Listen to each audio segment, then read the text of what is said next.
গৌরাঙ্গ আদেশ পাইয়া ঠাকুর অত্যন্ত যাইয়া অনেকগুলো মঙ্গলের সাজ।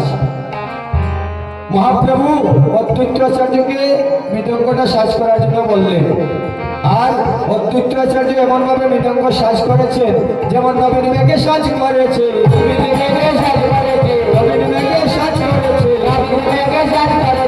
পরিষ্কার হবে বলে নবীন মেঘে সাজ করেছে, হবে বলে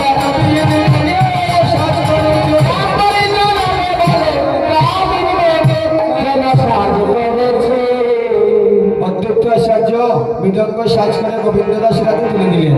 এবার গোবিন্দ মৃদঙ্গ লইয়া বাজাতা তৈয়া তৈয়া করে তালে অত্যন্ত চপল হরিদাস করে গান শিবাই ধরে ধরে নাচে গৌড়া কীর্তন বলে। এবার গোবিন্দ দাস মৃদঙ্গ বাজাচ্ছেন, সকলকে একটা একটা দায়িত্ব দিচ্ছেন। গোবিন্দ মৃদঙ্গ লইয়া বাজাতা তৈয়া তৈয়া করে তালে অদ্ভুত চপল হরিদাস করে গান শিবাই ধরে তান নাচে গৌড়া কীর্তন মঙ্গলে আপনি নিতাই দল।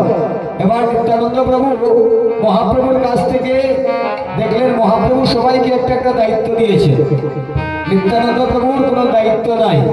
নিতাই চাঁদ একটু দূরে মুখ মলিন করে বসে রইলেন।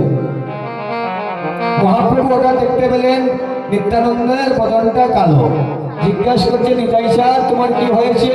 বলে, প্রভু তুমি সবাইকে যজ্ঞের দায়িত্ব দিলে আমাকে ছাড়া।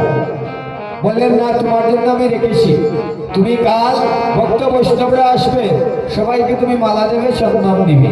আপনি নিতাই দনে দেহমালা চন্দন, আপনি নিতাই দনে দেহমালা চন্দন, হরে প্রিয় বৈষ্ণব সম্পাদ, হরে প্রিয় বৈষ্ণব সম্পাদ, হরে প্রিয় বৈষ্ণব সম্পাদ, হরে প্রিয় বৈষ্ণব সম্পাদ।